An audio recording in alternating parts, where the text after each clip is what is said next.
ಕೆಲವ್ರಿಗೆ ಜ್ಯೂಸಿ ಆಗಿರುವಂಥ ಗೋಬಿ ಮಂಚೂರಿಯನ್ ಇಷ್ಟ ಆದರೆ ಇನ್ನು ಕೆಲವ್ರಿಗೆ ಗರ್ಗರಿಯಾಗಿರುವಂಥ ಡ್ರೈ ಗೋಬಿ ಇಷ್ಟ ಆಗುತ್ತೆ. ಸೊ ಇವತ್ತು ಡ್ರೈ ಗೋಬಿ ಇಷ್ಟಪಡೋರಿಗೆ ಗರ್ಗರಿಯಾಗಿ ರುಚಿಯಾಗಿ ಸಿಂಪಲ್ ಆಗಿ ಡ್ರೈ ಗೋಬಿ ಮಾಡೋದನ್ನು ತಿಳಿಸ್ಕೊಡ್ತಾ ಇದ್ದೀನಿ. ಮೊದಲಿಗೆ ನಾನಿಲ್ಲಿ ಒಂದು ಹೂಕೋಸನ್ನ ತಗೊಂಡು ಈ ರೀತಿ ಮೀಡಿಯಮ್ ಸೈಜ್ ಪೀಸಸ್ ಆಗಿ ಕಟ್ ಮಾಡಿ ತೆಗೆದಿಟ್ಕೊಂಡಿದ್ದೀನಿ. ನೆಕ್ಸ್ಟ್ ಈಗ ಒಂದು ಪಾತ್ರೆಯಲ್ಲಿ ನೀರು ಬಿಸಿಗಿಟ್ಕೊಂಡು ನೀರು ಕುದಿಯೋಕ್ಕೆ ಸ್ಟಾರ್ಟ್ ಆಗಿದ ತಕ್ಷಣ ಇದಕ್ಕೆ ಒಂದು ಅರ್ಧ ಟೀ ಸ್ಪೂನ್ ಉಪ್ಪು ಸೇರಿಸ್ಕೊಂಡು ಕಟ್ ಮಾಡಿ ಇಟ್ಕೊಂಡಿರುವಂಥ ಹೂಕೋಸನ್ನ ಸೇರಿಸ್ಬಿಟ್ಟು ಒಂದು 5 ರಿಂದ 6 ನಿಮಿಷ ಕುದಿಯೋದಕ್ಕೆ ಬಿಡಬೇಕು. 5-6 ನಿಮಿಷಗಳ ನಂತರ ಇದನ್ನು ತೆಗೆದು ಈ ರೀತಿ ಒಂದು ಬಟ್ಲಿಗೆ ಹಾಕ್ಕೊಂಡು ಮತ್ತೆ ಒಂದ್ಸಲ ತಣ್ಣೀರಲ್ಲಿ ನೀಟಾಗಿ ತೊಳೆದು ತೆಗೆದಿಟ್ಕೊಳ್ಳಿ.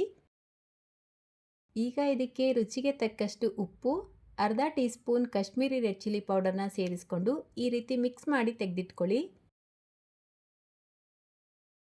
ನೆಕ್ಸ್ಟ್ ಈಗ ಒಂದು ಪಾತ್ರೆಗೆ 1/4 ಕಪ್ ಮೈದಾ ಹಿಟ್ಟು ಅಂದರೆ 4 ಟೇಬಲ್ ಸ್ಪೂನ್ ಮೈದಾ ಹಿಟ್ಟು, 2 ಟೇಬಲ್ ಸ್ಪೂನ್ ಕಾರ್ನ್ಫ್ಲವರ್ ಅಥವಾ ಅಕ್ಕಿ ಹಿಟ್ಟನ್ನ ಸೇರಿಸ್ಕೊಳ್ಳಿ. ಈಗ ಅರ್ಧ ಟೀ ಸ್ಪೂನ್ ಕಾಳು ಮೆಣಸಿನ ಪುಡಿ, ಅರ್ಧ ಟೀ ಸ್ಪೂನ್ ಅಚ್ಕಾರದ ಪುಡಿ, ಅರ್ಧ teaspoon Kashmiri red chilli powder, ಅರ್ಧ ಟೀ ಸ್ಪೂನ್ ಗರಂ ಮಸಾಲ, ಸಣ್ಣದಾಗಿ ಕಟ್ ಮಾಡ್ಕೊಂಡಿರುವಂಥ ಕರಿಬೇವಿನ ಎಲೆ ಸ್ವಲ್ಪ, 1 ಟೀ ಸ್ಪೂನ್ ಅಡುಗೆ ಎಣ್ಣೆ, ರುಚಿಗೆ ತಕ್ಕಷ್ಟು ಉಪ್ಪು. ಮೊದಲೇ ಉಪ್ಪು ಸೇರಿಸ್ಕೊಂಡಿರೋದ್ರಿಂದ ಈಗ ಒಂಚೂರು ಕಡಿಮೆನೇ ಸೇರಿಸ್ಕೊಂಡು ಅರ್ಧ ಟೀ ಸ್ಪೂನ್ ಶುಂಠಿ ಬೆಳ್ಳುಳ್ಳಿ ಪೇಸ್ಟ್ ಸೇರಿಸ್ಬಿಟ್ಟು ಮಿಕ್ಸ್ ಮಾಡ್ಕೊಳ್ಳಿ.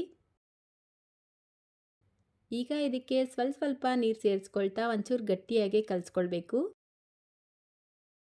ಮೈದಾ ಹಿಟ್ಟು ಎಷ್ಟು ತೊಗೊಂಡಿರ್ತೀವೋ ಅದಕ್ಕೆ ಅರ್ಧದಷ್ಟು ಅಕ್ಕಿ ಹಿಟ್ಟು ಅಥವಾ ಕಾರ್ನ್ಫ್ಲವರ್ನ ತಗೊಳ್ಳೋದ್ರಿಂದ ಗೋಬಿ ತುಂಬಾ ಕ್ರಿಸ್ಪಿಯಾಗಿ ಚೆನ್ನಾಗಿ ಬರುತ್ತೆ. ಇದನ್ನು ತುಂಬ ಗಟ್ಟಿಯಾಗೂ ಕಲಿಸ್ಕೊಳ್ಬಾರ್ದು, ತುಂಬ ತೆಳುವಾಗೂ ಕಲಿಸ್ಕೊಳ್ಬಾರ್ದು. ಈ ರೀತಿ ಮೀಡಿಯಮ್ ಆಗಿ ಕಲಿಸ್ಕೊಳ್ಳಿ. ಅಂದರೆ ತುಂಬ ಗಟ್ಟಿಯಾಗಿ ಕಲಸಿ ಮಾಡಿದ್ರೆ ಇದು ಬೋಂಡ ಥರ ಆಗಿಬಿಡತ್ತೆ. ತುಂಬ ತೆಳುವಾಗಿ ಕಲಿಸ್ಕೊಂಡ್ರೆ ಕೋಟಿಂಗ್ ಬಿಟ್ಕೊಳ್ಳುತ್ತೆ, ಸೊ ಚೆನ್ನಾಗಿರಲ್ಲ. ನೋಡಿ ಈ ರೀತಿ ಮಿಕ್ಸ್ ಮಾಡಿಕೊಂಡು ಈಗ ಇದಕ್ಕೆ ಮೊದಲೇ ಮಿಕ್ಸ್ ಮಾಡಿಟ್ಕೊಂಡಿರುವಂಥ ಗೋಬಿನ ಸೇರಿಸ್ಕೊಂಡು ಚೆನ್ನಾಗಿ ಕಲಿಸ್ಕೊಳ್ಬೇಕು.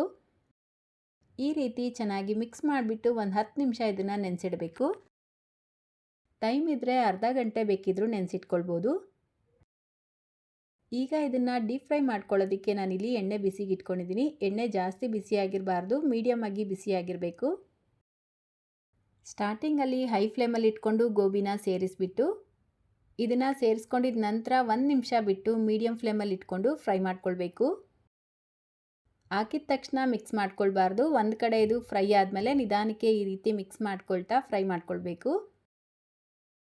ಯಾವಾಗ ಎಣ್ಣೆಯಲ್ಲಿ ಈ ರೀತಿ ಬಬಲ್ಸ್ ಎಲ್ಲ ಕಡಿಮೆ ಆಗಿ ನಾವು ಸೇರಿಸ್ಕೊಂಡಿರುವಂಥ ಗೋಬಿ ಕ್ರಿಸ್ಪಿಯಾಗಿ ಗೋಲ್ಡನ್ ಕಲರ್ ಆಗಿರುತ್ತೋ ಆವಾಗ ಇದನ್ನು ಎಣ್ಣೆಯಿಂದ ತೆಕ್ಕೊಳ್ಬೇಕು. ನಾನಿಲ್ಲಿ ಯಾವುದೇ ರೀತಿ ಆರ್ಟಿಫಿಷಿಯಲ್ ಕಲರ್ನ ಯೂಸ್ ಮಾಡಿಲ್ಲ, ಮನೆಯಲ್ಲೇ ಮಾಡಿರುವಂಥ ಕಾಶ್ಮೀರಿ ರೆಡ್ ಚಿಲ್ಲಿ ಪೌಡರ್ನ ಯೂಸ್ ಮಾಡಿದ್ದೀನಿ. ಕಲರ್ ನೋಡ್ಬೋದು ನೀವು ಎಷ್ಟು ಚೆನ್ನಾಗಿದೆ ಅಂತ. ಸೊ ಅಷ್ಟೇ ನೋಡಿ, ಈಗ ಗೋಬಿ ರೆಡಿಯಾಗಿದೆ. ಉಳಿದಿರುವಂಥ ಎಲ್ಲ ಗೋಬಿನೂ ಬ್ಯಾಚ್ ವೈಸ್ ಇದೇ ರೀತಿ ಫ್ರೈ ಮಾಡಿ ತೆಗೆದಿಟ್ಕೊಳ್ಳಿ. ಲಾಸ್ಟಲ್ಲಿ ಒಂಚೂರು ಕರಿಬೇವಿನ ಎಲೆ ಮತ್ತು ಮೆಣಸಿನ್ಕಾಯಿನ ಫ್ರೈ ಮಾಡಿಬಿಟ್ಟು ಇದರ ಮೇಲ್ಗಡೆ ಸೇರಿಸ್ಕೊಂಡ್ರೆ ರುಚಿಯಾಗಿರುತ್ತೆ. ಅಷ್ಟೇ, ಈಗ ಗರ್ಗರಿಯಾಗಿ ರುಚಿಯಾಗಿರುವಂಥ ಡ್ರೈ ಗೋಬಿ ರೆಡಿಯಾಗಿದೆ. ತಿನ್ನೋದಕ್ಕಂತೂ ಸಖತ್ತಾಗಿರುತ್ತೆ. ಸೊ ಒಂದ್ಸಲ ಈ ರೆಸಿಪಿನ ಟ್ರೈ ಮಾಡಿ ಅಂತ ಹೇಳ್ತಾ, ರೆಸಿಪಿ ಇಷ್ಟ ಆಗಿದ್ರೆ ಲೈಕ್, ಶೇರ್, ಕಾಮೆಂಟ್ ಮಾಡೋದನ್ನು ಮರಿಬೇಡಿ. ಇದೇ ರೀತಿ ಮತ್ತೊಂದು ರೆಸಿಪಿಯೊಂದಿಗೆ ಮತ್ತೆ ಸಿಗೋಣ. Thank you.